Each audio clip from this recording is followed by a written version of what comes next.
ایک ہے نماز ہم پڑھ لیتے ہیں، آپ نے سارا پڑھ لیا، سارا تعدیل ارکان بھی کر لی، لیکن اگر آپ کا اللہ کے ساتھ ڈائریکٹ کمیونین اور ڈائریکٹ کمیونیکیشن قائم نہیں ہوا تو نماز، جس کو کہ کہا گیا کہ الصلاۃ معراج المومنین، جو قرب حضور کو حاصل ہوا معراج میں، وہ ایک بندہ مومن دنیا میں رہتے ہوئے حاصل کر سکتا ہے نماز۔ اگر اس کی روح جو ہے واقعتاً ہم کا نام ہو رہی ہو، الحمدللہ رب العالمین الرحمن الرحیم مالک یوم الدین اہدنا الصراط المستقیم ایاک نعبد و اگر ہم واقعتاً ایسے کہہ رہے ہوں کہ ہمیں احساس ہو کہ ہم اللہ کے حضور میں حاضر ہیں اور عرض کر رہے ہیں، سجدہ کریں تو حدیث میں آتا ہے کہ ایسے محسوس ہو کہ گویا کہ میں نے اپنا سر اللہ کے قدموں میں رکھ دیا، یہ ہے نماز۔ اب جو گفتگو ہو رہی ہے یہ ہم کلامی ہے، الصلاۃ معراج المومنین، اہل ایمان کے حق میں یہ نماز جو ہے یہ معراج کے درجے، لیکن یہ نماز کیسے نصیب ہوگی اگر روح سوئی ہوئی ہے، دبی ہوئی ہے، پسی ہوئی ہے، مزمحل ہے یا مردہ ہے؟ یہ نماز کیسے حاصل ہو؟ چاہے آپ 5 وقت کی نماز پڑھ رہے ہو، چاہے آپ نے ہیبٹ بنا لیا ہو نماز کو، چاہے خوش بھی ہو گیا ہو، لیکن یہ کہ جب تک وہ روح بیدار نہ ہو، جب تک ہم کلامی نہ ہو، افلاق سے آتا ہے نالوں کا جواب آخر، اٹھتے ہیں حجاب آخر، کرتے ہیں خطاب آخر، جب تک یہ نہ ہو، جیسے کہ میں ایک حدیث قدسی انشاءاللہ آج سناؤں گا سورہ فاتحہ کے ضمن میں، کہ اللہ تعالیٰ کے سامنے جب کھڑا ہو کر انسان جب کہتا ہے انی وجہت وجہی للذی فطر السماوات والارض حنیفا، دائیں بائیں سے بالکل اپنا تعلق کاٹ کر میں نے اپنا رخ کر لیا ہے اس اللہ کی طرف جس نے آسمانوں اور زمین کو پیدا ہے۔ اب یہ توجہ وجہ تو اگر یہ تو ہے چہرہ تو ہم نے کر دیا خانہ کعبہ کی طرف، اندر سے ہماری روح متوجہ نہیں ہوئی، وہ سوئی پڑی ہوئی، اسے پتہ ہی کچھ نہیں کہ کیا ہو رہا ہے، تو اس صورت میں وہ کیا ہے؟ ظاہری بات تو پوری ہو گئی، نماز کا ثواب ہو جائے گا، فرض کی ادائیگی کا ثواب مل جائے گا، لیکن وہ اصل نماز تو حاصل نہیں ہوئی۔ یہ ہے وہ بات کہ وَإِذَا سَأَلَكَ عِبَادِي عَنِّي فَإِنِّي قَرِيبٌ، اے نبی جب میرے بندوں کی روحیں بیدار ہو، توانا ہو جائیں، حیات تازہ سے وہ ہم کنار ہو جائیں، اور پھر وہ میرے بارے میں پوچھیں، وہ میرا تقرب حاصل کرنا چاہتے ہیں، آپ سے پوچھیں تو کہیے میں قریب ہوں۔ اجیب دعوت الداع اذا دعان، یہ ہے وہ دعا، میں ہر پکارنے والے کی پکار، ہر دعا کرنے والے کی دعا کو سنتا ہوں، قبول کرتا ہوں، جواب دیتا ہوں جہاں کہیں بھی مجھے پکارے۔ اذا دعان، اس میں در حقیقت وہ مفہوم آ گیا ہے there and then wherever، آپ اپنے گھر میں ہو کر پکاریں اللہ کو، آپ بستر پر لیٹے ہوئے پکاریں اللہ، الذین یذکرون اللہ قیاما وقعودا وعلی جنوبہم۔ ہاں ٹھیک ہے، بعض مقامات بعض اوقات قبول دعا کے لیے زیادہ سازگار ہے، حرم میں جا کر دعا مانگی جائے، اور منا میں عرفات میں خاص طور پر، جبل رحمت پر خاص طور پر، ملتزم جو ہے کعبے کا اس پر خاص طور پر، وہ ایام بھی ہے خاص، لیکن یہ نہیں ہے کہ بقیہ دنوں میں آپ کے اور اللہ کے درمیان کو بڑا فاصلہ ہے۔ یہ سارا دنیا میں مشرکانہ نظاموں نے تصور پیدا کیا، اللہ تو دور ہے دور ہے دور ہے دور ہے، پاک ہے پاک ہے پاک، تم ناپاک ہو ناپاک ہو ناپاک ہو، اور تم تو بڑی پستی میں پڑے ہو، تم اللہ سے براہ راست ہم کلام نہیں ہو، کوئی درمیانی چاہیے، کوئی لنکس چاہیے، کوئی پجاری ہوگا، کوئی پروہت ہوگا، کوئی پنڈت ہوگا، کوئی پیر ہوگا، کوئی پادری ہوگا، کوئی پوپ ہوگا، اس کے ذریعے سے تم اللہ سے ہم کلام ہو، خود نہیں۔ اور جب ذریعے بیچ میں آ گئے تو ان کی مٹھی گرم کرو، ان کی چاپلوسی کرو، ان کو بھی جو ہے چادریں چڑھاؤ، ان کو نذرانے پیش کرو۔ یہ ہے بدترین ایکسپلائٹیشن جو مذہب کے ذریعے سے نوع انسانی کی ہوئی۔ یہ 2 ایکسپلائٹیشن دنیا میں ہوئی ہے تاریخ انسانی میں، ایک بادشاہوں کی طرف سے خراج دو ہمیں، محنت تم کرو گے کھیت میں، آدھا حصہ ہمارے پاس آئے گا، ہم عیش کریں گے، ہم سٹینڈنگ آرمیز رکھیں گے تاکہ ذرا تم بغاوت کرو تو تمہارا سر کچل دیا جائے۔ یہ ایکسپلائٹیشن بدترین، مانگنے والا گدا ہے، صدقہ مانگے یا خراج۔ دوسری طرف ہم بادشاہ ہیں، ہم چندر بنسی سورج بنسی خاندان ہیں، ہم راجپوت ہیں، حکومت کرنا ہمارا حق ہے۔ اور یہ پنڈت پروہت جو ہے وہ بھی کہیں گے کہ ٹھیک ہے، نصف لی و نصف لک وہذا قوم جاہلون، یہ عوام جو ہے ان کا خون چوسو، ہمیں یہ نذرانے پیش کریں، بتوں کو آ کے چڑھاوے چڑھائیں اور تمہیں خراج دیں اور ٹیکس دیں۔ They are to be exploited, exploit ہو۔ اسلام نے آ کر دونوں کا خاتمہ کیا، کوئی ملوکیت نہیں۔ زکوٰۃ ہے تو غربا کے لیے، بادشاہ کے لیے نہیں ہے، یہ تو غربا کے لیے، لہذا کوئی ٹیکس نہیں۔ نمبر 2، اللہ سے ہم کلام ہونے کے لیے کسی دربان، کسی جو ہے پہرے دار کی مٹھی گرم کرنے کی ضرورت نہیں، جب چاہو ہم کلام ہو جاؤ۔ دل کے آئینے میں ہے تصویر یار، جب ذرا گردن جھکائی دیکھ لی۔ یہ تو تم ہماری طرف متوجہ نہیں ہوتے، ہم تو ہر وقت کہتے ہیں، ہر شب کو آخری لمحات جو ہیں، آخری جو گھنٹے ہیں رات کے، سمائے دنیا تک ہم نزول فرما لیتے ہیں تمہارے لیے، اور پکارنے والا پکارتا ہے حل من مستغفر فاغفر له، ہے کوئی استغفار کرنے والا کہ میں اسے بخش دوں، حل من سائل فاعطیہ، ہے کوئی مانگنے والا کہ میں اسے عطا کروں۔ تم ہی سوئے رہتے ہو، الٹا غفیر رہتے ہو، تمہیں ہماری طرف توجہ نہیں ہے۔ اگر ہماری طرف متوجہ ہو جاؤ تو جیسے کہ اقبال نے کہا کہ میرے لیے یہ دربان جو ہے پیران کلیسا کو کلیسا سے اٹھا دو، کیوں خالق و مخلوق میں حائل رہے پر، جیسے میں نے اس کو چھوا اور مجھے معلوم ہوا کہ ایک سخت سطح ہے یہاں پر ہے، یہ پرسپشن ہے میری، کنسپشن کچھ اور ہے، تصور ذہن کے اندر نقشہ بن گیا۔ خدا کا تصور ہم قائم نہیں کر سکتے، لیکن خدا کے ساتھ ہمارا جو باطنی رشتہ ہے کہ اندر محسوس ہوتا ہے کہ ہے، جس کی مثال بھی میں نے دی تھی، بعض حضرات کے شاید علم میں نہ ہو، کہ جیسے میں اس وقت اس دیوار کو دیکھ رہا ہوں تو ایک تصور میرے ذہن میں قائم ہوا، دیوار اتنی لمبی ہے، اتنی چوڑی ہے، اتنی اونچی ہے، یہ دیوار جو ہے سفید رنگ اس پر ہوا ہے، میں نے ایک تصور قائم کر لیا۔ فرض کیجئے کہ میں اندھا ہوں، میں نہیں دیکھ سکتا، میں جاتا ہوں اور ہاتھ لگا کر دیکھتا ہوں دیوار ہے، کتنی لمبی ہے مجھے نہیں پتا، اس لیے کہ وہ کانسیپٹ تو صرف میرے اس ٹچ سے نہیں ہو گیا، یہ تو ایک یک رخا، ایک ون سائیڈڈ میرا اس وقت ایک پرسپشن ہے، لیکن ہے، یہ میں جس زور سے کہوں گا ہے، دیوار ہے، تو ذات باری تعالیٰ کے لیے بس انسان کے پاس یہ ہے کہ ہے، دور بینان بارگاہ الست جس پہ این بردان کہ ہست، بس یہ ہست ہے، باقی کیا ہے کیسا ہے یہ ویسے تو ہم بہرحال مسلمان ہونے کے ناطے اللہ کو ہم مانتے ہیں اسماء و صفات کے ساتھ، تو ہم اس کی صفات کو مانتے ہیں، لیکن تجزیہ کیجئے تو صفات کے بارے میں بھی ہمیں کیا پتا ہے؟ اللہ دیکھتا ہے، کیسے دیکھتا ہے یہ تو نہیں پتا، کتنا دیکھتا ہے یہ بھی ہمیں نہیں پتا، یعنی اس کی بھی اصل حقیقت جو ہے دیکھنے کی وہ تو ہمیں نہیں معلوم۔ اللہ کی کوئی ایسی آنکھیں تو نہیں جس سے وہ دیکھتا ہو، ہمارا دیکھنا تو روشنی کا محتاج ہے، روشنی ہو تو ہم دیکھ سکیں گے، کیا اللہ کا دیکھنا بھی کسی شے کا محتاج ہے؟ قطعاً نہیں۔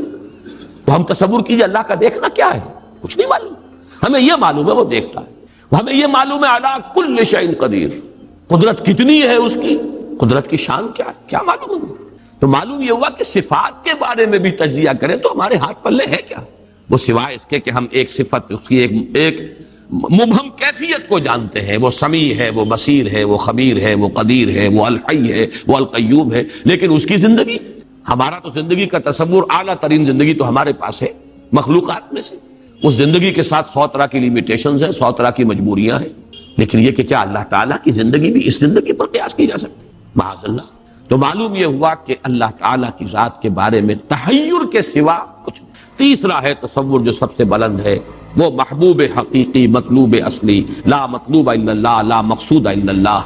ایک چوتھا تصور ہے وہ میں بعد میں عرض کروں۔ بہرحال قل هو اللہ احد، اب یہاں لفظ احد پر آئیے، اس لفظ کو بھی نوٹ کیجئے۔ ویسے تو عام خیال یہ ہے کہ یہ وحد ان کی بدلی ہوئی شکل ہے، چنانچہ عام رائے یہ ہے کہ احد اور واحد ہم معنی ہیں۔ اکثر مفسرین نے اردو میں جو ترجمے کیے مترجمین نے، وہ کہو اللہ، وہ اللہ ایک ہے، اگرچہ اس پر خاصا اعتراض وارد ہوتا ہے، وہ بھی اللہ کو ایک مانتے تھے، صرف اس کے ساتھ کسی اور کو ایڈ کر لیا تھا، اس اللہ کو تو دو نہیں مانتے تھے، وہ جو بڑا اللہ تھا وہ تو ان کے نزدیک بھی ایک ہی تھا، اور ایک تو ہر شے ایک ہوتی ہے،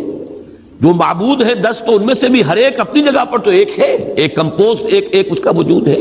لیکن بہرحال چونکہ اکثر و بیشتر رائے یہ ہے کہ احد اور واحد تقریباً ہم مانی ہے، ترجمہ کیا گیا کہہ دو وہ اللہ ایک ہے، اور یہ کہ واحد ہی کی بدلی ہوئی شکل احد ہے، یہ تو ہے تقریباً بالعموم جو رائے ہے، لیکن میرے علم میں آج ہی یہ بات آئی ہے اور وہ میں آپ پر بھی منتقل کر رہا ہوں۔ امام راغب اصفہانی، ظاہر بات ہے لغت کے تو بہت بڑے امام ہیں، اور مفردات القرآن پر ان کی کتاب جو ہے مارکت الدارا ہے مشہور،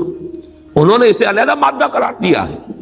احد ان کو الف ہا دال علیحدہ لائے، شروع میں الف کی تختی میں لائے، وحد ان کے ساتھ شامل نہیں کیا، معلوم ہوا کہ یہ ایک اپنی جگہ پر ایک مستقل مادہ ہے ان کے نزدیک، یہ وحد سے اس کا تعلق نہیں بلکہ احد اپنی جگہ پر ایک مستقل علیحدہ مادہ ہے، اور اسی اعتبار سے انہوں نے اسے وحد سے علیحدہ کر کے الف کی تختی کے اندر لیا ہے۔ اب اس کا جہاں تک استعمالات ہیں اس میں بھی اتفاق ہے، 3 اس کے استعمالات ہیں۔ سب سے زیادہ استعمال اس لفظ کا ہوتا ہے نفی مطلق کے لیے، کمرے میں کوئی نہیں ہے، ایک بھی نہیں ہے، جب یہ کہنا ہو تو احد کا لفظ آئے گا، معافی احد، کوئی نہیں ہے، ایک بھی نہیں، اکیلا۔ اسی معنی میں قرآن مجید میں یہ لفظ بہت مرتبہ آیا ہے، خاص طور پر آپ سورہ کہف کو اگر دیکھیں گے لا یشرک فی حکمہ احدا، اللہ اپنے حکم اور اپنے اختیار میں کسی کو نہیں شریک کرتا، کسی ایک کو بھی نہیں کرتا. یعنی یہ نفی میں مبالغے کے لیے یہ لفظ استعمال ہوتا ہے. اور سورت ختم بھی ہوئی ہے فمن کان یرجو لقاء ربہ فلیعمل عملا صالحا ولا یشرک بعبادۃ ربہ احدا. احد کا اکثر و بیشتر استعمال عربی زبان میں نفی مطلق، کوئی نہیں، کوئی بھی نہیں، ایک بھی نہیں، جب اس کو کہنا ہو تو لفظ احد سے کا سہارا لیا جاتا ہے. یا پھر یہ لفظ آتا ہے مضاف یا مضاف الیہ ہو کر، جیسے عشرات کے ساتھ آئے گا احد عشرہ کوكبا یا احد و عشرون جمع کر کے، یہ گنتی کے ساتھ یہ مضاف ہو رہا ہے. اور یا یہ کہ جیسے کہ مضاف الیہ ہوتا ہے فاما احدکما فیسقی ربہ خمرا. حضرت یوسف علیہ السلام نے فرمایا تھا ان دو نوجوان جو داخل ہوئے تھے جیل میں ان کے ساتھ، انہوں نے اپنے اپنے خواب بیان کیے، تم دو میں سے ایک، احدکم، جیسے کہ حدیث میں آتا ہے لا یؤمن احدکم حتی یحب لنفسہ حتی یحب لاخیہ ما یحب لنفسہ، یا لا یؤمن احدکم حتی یکون ہواہ طبعا لما جئت بہ، یا یہ کہ لا یؤمن احدکم حتی اکون احب الیہ من والدہ وولدہ والناس اجمعین. اب یہ تین احادیث آ گئی زبان پر. تو احدکم یہ گویا کہ مضاف ہو کر آ رہا ہے. اس طریقے سے یہ لفظ مضاف ہو کر یا مضاف الیہ ہو کر استعمال ہوتا ہے. صرف قرآن مجید میں یہ لفظ ذات باری تعالیٰ کے لیے علیحدہ سے مستقل ایک صفت کے طور پر آیا ہے، قل هو اللہ احد. یہ ایک خاص بات ہے، اس کو نوٹ کر لیجئے کہ یہ لفظ کا یہ استعمال اس اعتبار سے، صفت کے اعتبار سے کسی اور کے لیے غیر اللہ کے لیے ہے ہی نہیں. قل هو اللہ احد، یہ یہاں پر آ رہا ہے ایک مستقل صفت علیحدہ، لیکن یہ صرف اللہ کے ساتھ. اب یہاں میں عرض کروں گا کہ میں اس کا ترجمہ جو میں نے آپ کو گنوائے ہیں مولانا فراہی نے کیا ہے بے ہما. قل هو اللہ احد اللہ الصمد، کہہ دو اللہ بے ہما ہے، اللہ باہما ہے. اصلاحی صاحب ان کے شاگرد ہیں، انہوں نے ترجمہ کر دیا ہے بے ہما کا ترجمہ کہہ دو اللہ سب سے الگ ہے اور اللہ سب کے ساتھ ہے. صمد اللہ سب کے ساتھ ہے، باہما اور احد بے ہما اللہ سب سے الگ ہے. عام طور پر اردو مترجمین، شیخ الہند کو بھی میں نے دیکھا، مولانا اشرف علی تھانوی رحمہم اللہ دونوں کو دیکھا، کہہ دو اللہ ایک ہے. لیکن یہ کہ بہرحال میرا مزاج، میرا ذوق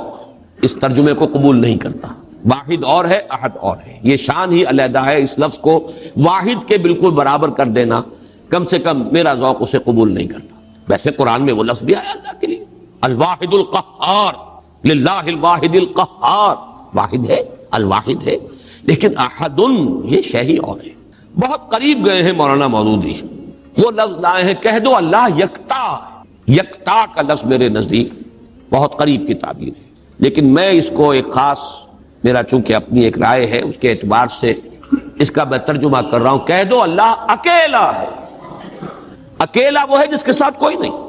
اکیلا کس اعتبار سے؟ یہ ہے اصل میں وہ نقطہ. اللہ ایک تو اس اعتبار سے اکیلا ہے کہ وہ صرف ایک اکیلا واحد معبود ہے اور کوئی معبود اس کے ساتھ نہیں. سورہ کافرون کے ساتھ جب آپ جوڑیں گے تو یہ تصور نمایاں ہو کر سامنے آئے گا. میرا اللہ وہ اللہ ہے جو اکیلا ہے، اس کے ساتھ کوئی اور الہ نہیں ہے. لا الہ الا اللہ، اللہ کے سوا کوئی معبود نہیں. یہ در حقیقت مفہوم بنا قل هو اللہ احد. بات وہی ہے جو لا الہ الا اللہ میں کہی گئی ہے، لیکن یہ کہ یہاں پہ اسلوب بدل گیا. قل هو اللہ احد، وہ اکیلا ہے، کوئی اس کے ساتھ نہیں. لیکن اسی کا ایک انتہائی بلند مقام ہے. مقام وہ خطرناک ہے، عام لوگوں کی ذہن سے ذرا بلند تر، اسی لیے عوام اس کے بارے میں مغالطوں میں مبتلا ہوتے ہیں. اور آج کل کا ہمارا ایک بہت بڑا طبقہ چونکہ زیر اثر ہے کچھ ایسے مفکرین کے کہ جن کا ذوق وہ نہیں تھا جو اس سطح کا ہو جو میں ابھی عرض کر رہا ہوں، لہذا وہ اسے شرک سے بھی تعبیر کر بیٹھتے ہیں. اور وہ ہے توحید وجودی. وہ اکیلا ہے، اکیلا ہی مانی کہ وجود حقیقی صرف اس کا. یہ توحید وجودی جس کو میں تفصیل سے بیان کر چکا ہوں سورہ حدید میں، هو الاول والآخر والظاہر والباطن، وہی پہلا، وہی آخر، وہی ظاہر، وہی باطن، وہی وہ، اور کوئی ہے ہی نہیں. جو نظر آ رہے ہیں حقیقت میں نہیں ہے. کل ما فی الکون وہم او خیال او عکوس فی المرایا او ظلال. کل جو کچھ نظر آتا ہے موجودات میں یہ وہم ہے یا خیال ہے، یا جیسے شیشے میں عکس نظر آتا ہے، آپ ادھر کھڑے ہیں ادھر بھی نظر آ رہے ہیں، وہاں تو کوئی نہیں ہے، ادھر ہی ادھر ہے جو ہے، وہ جو کوئی نہیں ہے وہاں نظر تو آ رہا ہے۔ اور قصر فی المرایا اور ظلال، یا سایہ ہے، درخت کی شاخ اوپر ہے، سایہ نیچے پڑ رہا ہے، سایہ کا کوئی وجود نہیں لیکن نظر تو آ رہا ہے، جس کو کہ حضرت مجدد الفسانی نے فرمایا کہ یہ سنے خدا بندی کہ معدوم را موجود می نمائند، یہ معدوم ہے کائنات، حقیقت میں موجود نہیں ہے، لیکن اس کو اللہ تعالیٰ نے موجود کر کے دکھا دیا ہے، نظر آ رہا ہے۔ یا جیسے وہ آتشی دائرے کی مثال میں نے دی ہے بارہا، یہ حضرت مجدد کی دی ہوئی مثال ہے کہ اگر آپ ایک قندیل لے لیں، لکڑی ہے ایک لمبی، اس کے ایک سرے کے اوپر آپ نے کپڑا باندھا، تیل ڈال دیا، مٹی کا آگ لگا دی، یہ شعلہ جوالا ہے، اب اس لکڑی کو تیزی کے ساتھ دائرے میں حرکت دیجئے، دیکھنے والوں کو آتشی دائرہ نظر آئے گا، جبکہ آتشی دائرے کا کوئی وجود نہیں، وجود آپ کو معلوم ہے صرف اس ایک نقطے کا ہے، وہ ایک شعلہ جوالا ہے حقیقی۔ یہ دائرہ جو نظر آ رہا ہے، نظر آ رہا ہے، ہر چند کہے کہ ہے، نہیں ہے، اس کا وجود کوئی نہیں، نظر تو آ رہا۔ تو اپیئرنس اینڈ ریئلٹی، یہ بڑی مارکت الآرا کتاب ہے فلسفے کی، یہ در حقیقت جو کچھ نظر آ رہا ہے یہ ایک سراب ہے، حقیقت یہ نہیں ہے، حقیقی وجود صرف اللہ۔ اس کو میں یعنی وجود کے اعتبار سے توحید وجودی، یعنی میں نے جو ابھی گنوایا تھا، لا معبود الا اللہ، لا مطلوب الا اللہ، لا مقصود الا اللہ، لا محبوب الا اللہ، لا موجود الا اللہ، یہ وہ توحید وجودی ہے۔ شاہ ولی اللہ دہلوی رحمۃ اللہ علیہ فرماتے ہیں کہ یہ ہے توحید کی بلند ترین منزل، اور یہاں آ کر وحدت الوجود اور وحدت الشہود ایک ہو جاتے ہیں، ان میں کوئی فرق نہیں، تعبیر کا فرق۔ چونکہ میری یہ رائے ہے، لیکن یہ فلسفے کا مسئلہ ہے، میں اس کو بیان نہیں کرنا چاہتا۔ قرآن مجید میں یہ مسئلہ یا سورہ حدید کی اس آیت میں آیا ہے، قرآن سے باہر سے بات نہیں کر رہا ہوں، لیکن یہ کہ ہر شخص کے ذوق کی چیز نہیں ہے، ہر شخص کا یہ نہ مزاج ہے، نہ ذوق ہے، نہ اس میں استعداد ہے، نہ صلاحیت ہے کہ ان مسائل پر غور کریں۔ تو میں یہ نہیں چاہتا کہ لازماً آپ میری اس رائے سے اتفاق کریں، لیکن یہ میں ضرور چاہتا ہوں کہ اگر سوء ظن ہے آپ کے دل میں کہ جو لوگ اس بات کو مانتے ہیں وہ مشرک ہو گئے، اس کو ذہن سے نکال دیجئے، اس لیے کہ پھر ناوک نے تیرے سید نہ چھوڑا زمانے میں، شاہ ولی اللہ بھی مشرک ہوں گے، حضرت مجدد بھی مشرک ہوں گے، باقی یہ رومی یہ تو ہے، ان کی تو خیر حیثیت ہی کیا ہے بیچاروں کی، وہ تو سب کے سب مہا مشرک شمار ہو جائیں گے، کوئی نہیں بچے گا پھر جو بھی ہمارے اکابر ہیں۔ ہاں محمد ابن عبد الوہاب بچ جائیں گے، ابن تیمیہ بچ جائیں گے رحمہم اللہ، باقی یہ کہ ان کے سوا بچنے والا اور کوئی نہیں ہے۔ تو یہ توحید وجودی یا وحدت الوجود یا وحدت الشہود میرے نزدیک قل هو اللہ احد، کہہ دو وہ اللہ ہے اکیلا تنہا۔ مجھے وہ بار بار جب میں سوچ رہا تھا قیس جنگل میں اکیلا ہے مجھے جانے دو، ہو گزرے گی جو مل بیٹھیں گے دیوانے دو، اللہ اکیلا ہے۔ اور واقعہ یہ ہے، یہ تصور جو ہے اگرچہ بہت بلند ہے، لیکن کبھی اگر اس کے کہیں کناروں تک بھی رسائی ہو جائے انسان کی، تو اس کی جو ایک وسعت پیدا ہوتی ہے اس کے ذہن میں، اس کا مینٹل ہورائزن وہ جو اس قدر وسیع ہو جائے گا، وہ اس کا تصور وہ شخص نہیں کر سکتا کہ جس کا کوئی بھی اس کے حاشیہ خیال میں یہ بات نہ آ سکتی۔ لیکن اس کا یہ مفہوم اگر نکال لیا جائے، عام لوگوں نے یہ سمجھا اس کا مطلب ہر شے خدا ہے، اگر کوئی شے موجود نہیں جبکہ تجھ میں نہیں کوئی موجود، پھر یہ ہنگامہ ہے خدا کیا ہے؟ کچھ نہیں ہے، نہیں ہے۔ یہ اصل میں جو وحدت الوجود ہے وہ یہ نہیں ہے کہ یہ سب چیزیں خدا ہیں، بلکہ یہ کہ خدا ہی ہے، باقی کچھ موجود نہیں، جو کچھ نظر آ رہا ہے وہ توہم ہے، خیال ہے، یہ صرف اپیئرنس ہے، اور اپیئرنس آپ کو معلوم ہے ہر وقت بدلنے والی شے ہے، painter high, every thing is changing, یہ سب ٹرانزینٹ چیزیں ہیں کہ جو گزر رہی ہیں، جیسے لہریں ہیں، لہر نظر آتی ہے لہر ہے، لیکن یہ کہ یہ بالکل عارضی سا ایک وجود ہے، اعتباری سا وجود ہے، لہر کا حقیقت میں کوئی وجود نہیں۔ اسی طریقے سے یہ کائنات ہے، تو یہ نہیں ہے کہ جو کچھ ہے وہ خدا ہے، معاذ اللہ، یہ ہماوست ہے، اور یہ در حقیقت کفر بھی بن جاتا ہے، شرک بھی بن جاتا ہے۔ لیکن توحید وجودی یا وحدت الوجود یہ بالکل مختلف شے ہے، اور میرے نزدیک اس آیہ مبارکہ کا اصل مدلول یہ ہے، قل هو اللہ احد، بلند ترین توحید توحید وجودی، لا معبود الا اللہ سے لے کر لا موجود الا اللہ، اس لیے کہ احد کا لفظ واحد نہیں ہے، اکیل یکتا، لیکن اس سے بھی آگے بڑھ کر جو ترجمہ میں کر رہا ہوں وہ یہ ہے کہ کہہ دو اللہ اکیلا ہے، کوئی اس کے ساتھ نہیں، جیسے کہ غالباً حضرت بایزید بستامی کے بارے میں آتا ہے کہ کہ ان کی محفل تھی تو ان کا کوئی مرید جو تھا اس نے ایک عجیب کیفیت ہوتی ہے انسان کی، اس کیفیت میں ایک جملہ کہا، وہ بھی زمانہ کیسا ہوگا جبکہ اللہ ہی تھا اور کچھ نہ تھا۔ اب ایک تصور ہے، اب تو کائنات ہے، یہ ہے، آسمان ہے، زمین ہے، ستارے ہیں، سیارے ہیں، سب کچھ ہے، وہ بھی زمانہ ہوگا جبکہ اللہ ہی تھا اور کچھ نہ تھا۔ تو وہ بایزید بستانی ہے جو دوسرے بزرگ کوئی ہو سکتے ہیں اگر مجھے نام کا اس وقت مغالطہ ہو رہا ہو، انہوں نے اسی کیف کے عالم میں جواب دیا، الان کما کان، میرے عزیز اب بھی ایسا ہی ہے، اللہ ہی ہے اور کچھ نہیں ہے، جیسے پہلے تھا جس کا تم تصور کر رہے ہو اب بھی حقیقت میں وہی۔ اس کو میں ذرا اور آسان کر دوں تاکہ جو نسبتاً یعنی سادہ مزاج حضرات ہیں ان کی سمجھ میں بھی یہ بات آ جائے، کسی مغالطے میں مبتلا نہ ہو۔ دیکھیے جب ہم کہتے ہیں لا محبوب الا اللہ، کیا معنی ہے اس کے؟ یہ معنی تو نہیں ہے کہ اولاد سے محبت نہ کرو، یہ تو دین کی تعلیم نہیں ہے۔ معنی کیا ہے؟ ساری محبتوں سے بالا تر محبوب حقیقی صرف اللہ ہو جائے۔ لا محبوب الا اللہ کا مطلب یہ ہے، یہ نہیں کہ آپ کاٹ دیجئے محبت ہر ایک کی۔ اولاد سے محبت کرو، شوہر بیوی سے محبت کرے، بیوی شوہر سے محبت کرے، وطن سے محبت کرو، بلکہ اتنی خوشخبریاں ہیں، وجبت محبتی للمتحابین فیہ، میری محبت واجب ہو گئی ان کے لیے جو میرے لیے ایک دوسرے سے محبت کرے۔ تو ایک مسلمان سے محبت کرتا ہے، ایک مومن سے محبت کرتا ہے، ایک مجاہد دوسرے مجاہد سے محبت کرتا ہے، یہ محبت تو مطلوب ہے۔ لا محبوب الا اللہ کا مطلب یہ نہیں ہے کہ ساری محبتوں کی نفی ہو گئی۔ اسی طرح جب ہم کہتے ہیں لا موجود الا اللہ، اس کا مطلب یہ نہیں کہ تمام موجودات کی نفی ہو گئی، بلکہ یہ کہ وجود حقیقی صرف اللہ کا ہے۔ یہ اعتباری وجود ہے جن کی کوئی حقیقت نہیں ہے، یہ دائمی وجود، مستقل وجود، وہ وجود جو از خود ہے، با خود ہے، خود بخود ہے، جسے کسی نے وجود نہیں عطا کیا، جس کا وجود ایسا نہیں ہے کہ کبھی شروع ہوا اور کبھی ختم ہو جائے، وہ وجود حقیقی صرف اللہ۔ اب اس میں تو کوئی اشکال نہیں رہے گا۔ اس معنی میں اگر کہا جائے لا موجود الا اللہ تو ہر شخص کہے گا۔ اس کی ایک اور مثال میں آپ کو دے دوں، دعا استخارہ میں حضور فرماتے ہیں فَإِنَّكَ تَعْلَمُ وَلَا أَعْلَمُ وَتَقْدِرُ وَلَا أَقْدِرُ، اے اللہ میں تجھی سے استخارہ کر رہا ہوں، انی استخیرک بعلمک واستقدرک بقدرتک واسألک من فضلک العظیم فإنک تقدر ولا اقدر وتعلم ولا اعلم، تو جانتا ہے میں نہیں جانتا، تو قدرت رکھتا ہے مجھے کوئی قدرت حاصل نہیں۔ تو کیا کوئی قدرت حاصل نہیں تھی حضور کو؟ کیا کچھ علم حاصل نہیں تھا حضور کو؟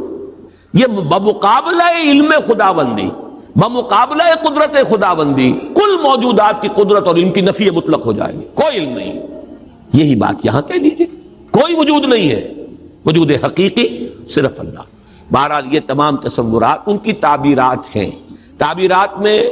ذرا سخت سے سخت تر مقامات بھی آ جاتے ہیں، مشکل سے مشکل تر مقامات بھی آ جاتے ہیں، میں اس کی تفصیل میں اس وقت نہیں جا رہا، لیکن میرے نزدیک اس سورہ مبارکہ کی پہلی آیت اس عظیم ترین سطح پر توحید کو بیان کر رہی ہے،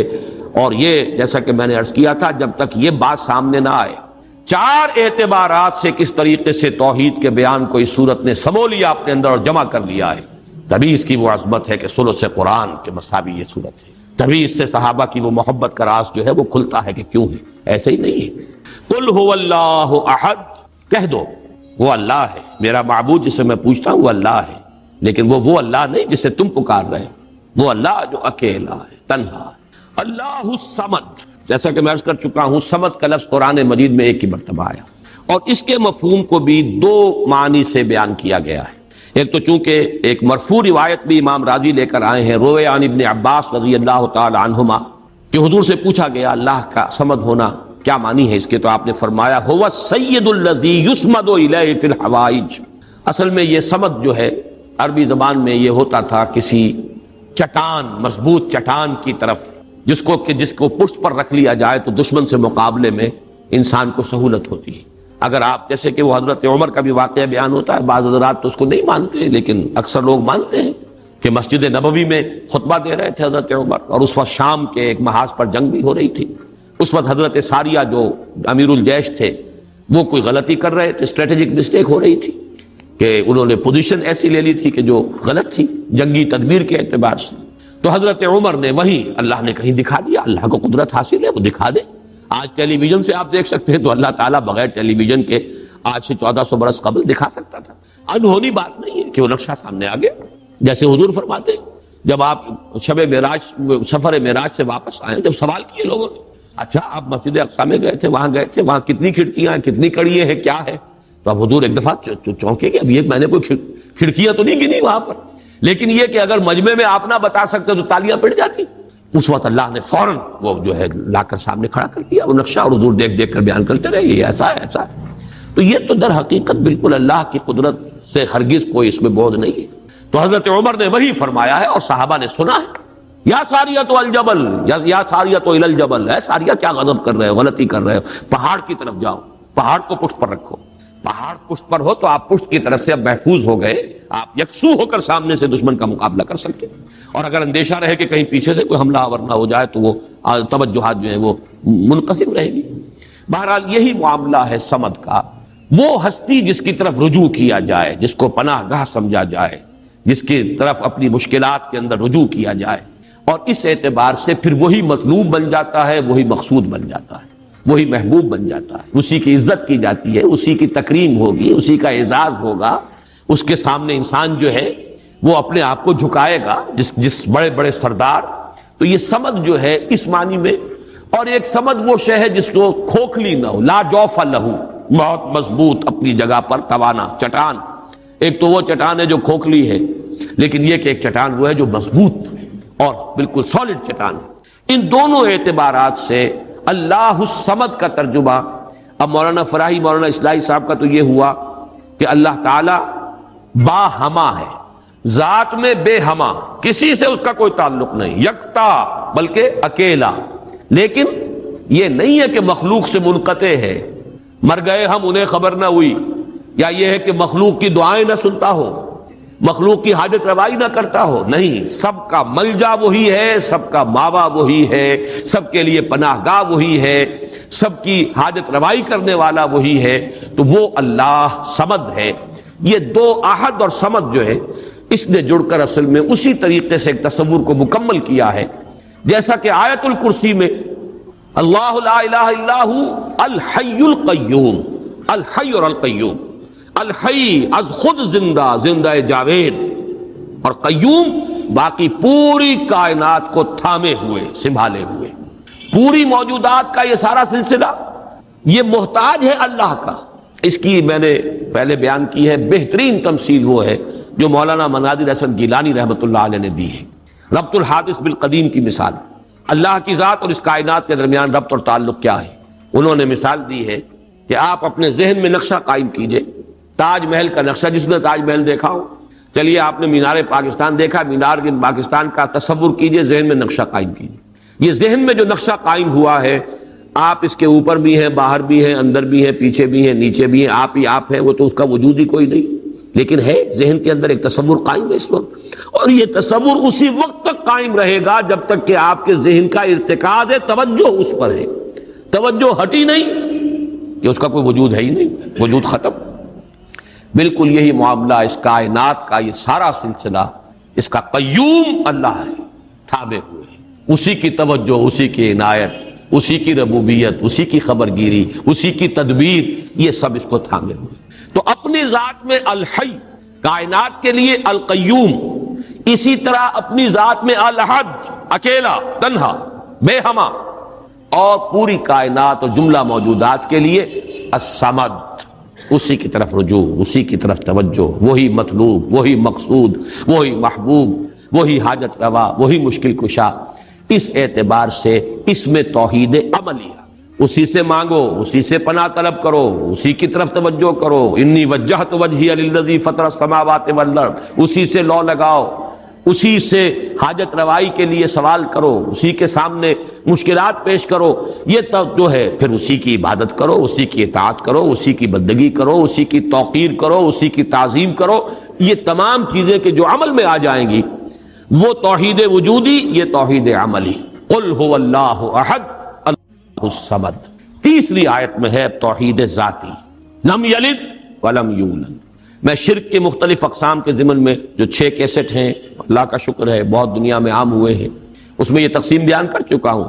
شرک فی الذات، شرک فی الصفات، اور شرک فی العمل یا شرک فی الحقوق، یہ 3 شرک ہیں۔ شرک فی العبادت، یہ تیسری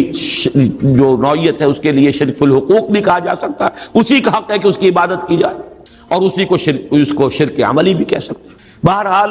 شرک عملی کی جڑ کاٹ دی اللہ الصمد۔ پہلا جو توحید کا درجہ ہے وہ بہت بلند ہے، بہت اونچا ہے، یہ حکما اور فلاسفہ کے بھی چوٹی کے لوگ، جہاں حکمت اور تصوف دونوں چیزیں جا کر جڑ جاتی ہیں، وہ ایک مقام ہے۔ خالص فلسفہ بھی انسان کو کہیں نہیں لے کے جاتا، اور عقل اور فکر کی بلندی نہ ہو تو تصوف بھی محض نفسیاتی ریاضتیں بن کر رہ جاتی ہیں، سائیکولوجیکل ایکسرسائزز کے سوا کچھ نہیں رہتا۔ اصل تصوف جس کا میں قائل ہوں وہ ہے کہ جو فکر اور فلسفے کی بھی انتہا ہو، اور پھر اس کے ساتھ یہ جو اللہ کے ساتھ انسان کا قلبی ذہن اور قلب دونوں کے اتحاد کے ساتھ اللہ کے ساتھ ایک رابطہ ہو۔ بہرحال تو یہاں جو تیسرا شرک ہے، اور جو ہمارے اس شرک کے بیان میں آتا ہے نمبر 1 پر، بدترین شرک، شرک فی الذات۔ اس کی بدترین صورت، فلسفیانہ صورت تو وہ ہے ہماوست، اللہ ہی نے اس کائنات کا روپ دھار لیا ہے۔ برف تھا پگھل کر پانی بن گیا، اللہ تھا اس نے ہی اس کائنات کا روپ دھار لیا۔ اب اللہ کہاں ہے؟ یہی کائنات اللہ ہے۔ اللہ پانی تھا وہی تو بھاپ بن گیا، اب پانی کہاں ہے؟ یہ بھاپ ہی تو پانی ہے۔ ایک یہ شکل ہے، یہ بدترین صورت ہے شرک فی الذات کی، یہ ہے وہ ہماوست، یہ جس میں کہ ہر شے خدا بن گئی، اس لیے کہ خدا ہی نے در حقیقت یہ صورت اختیار کر لی۔ یا پھر مذہبی میدان میں یہ شرک آیا ہے اللہ کے لیے بیٹا بیٹی۔ بیٹا بیٹی ایک تو یہ سمجھے اولاد جو ہے وہ جز ہوتا ہے۔ اولاد کیا ہے؟ باپ کا ایک نطفہ ہے، اسی سے تو اسی نے ڈیولپ ہو کر ایک شکل اختیار کی ہے نا، اور پھر وہ کفو ہوتا ہے برابر کا۔ سید باپ ہے تو بیٹا بھی تو سید ہی ہوا نا، مغل باپ ہے تو بیٹا بھی مغل ہے، اسی طریقے سے گھوڑا ہے تو بیٹا بھی گھوڑا ہی ہے۔ وہ تو جنس جو ہے اس میں کفو جس کو کہتے ہیں ہم، برابری کا معاملہ یہ ہے اولاد کے اندر، اس سے زیادہ برابری کا اور کوئی تصور نہیں ہے۔ اس پہلو سے لم یلد ولم یولد نے جڑ کاٹی ہے ان تصورات کی کہ حضرت مسیح کو خدا کا بیٹا بنا دیا گیا، کسی نے حضرت عزیر کو خدا کا بیٹا بنا دیا،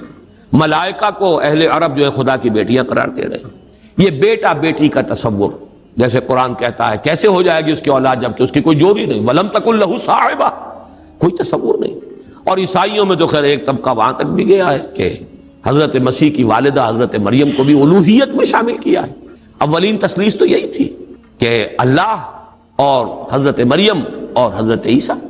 بعد میں یہ کہ حضرت مریم کو نکال کر اور روح القدس کو شامل کیا گیا، God is father, God is son and the holy ghost یا ہولی اسپرٹ۔ یہ تثلیث ہے جو عام طور پر اب چلتی ہے، لیکن پہلے تو تثلیث کے اندر جیسے کہ قرآن مجید میں بھی ہے حضرت مریم کو بھی انہوں نے شامل کیا تھا۔ اس اعتبار سے نوٹ کیجئے کہ لم یلد ولم یولد یہ در حقیقت توحید ذات،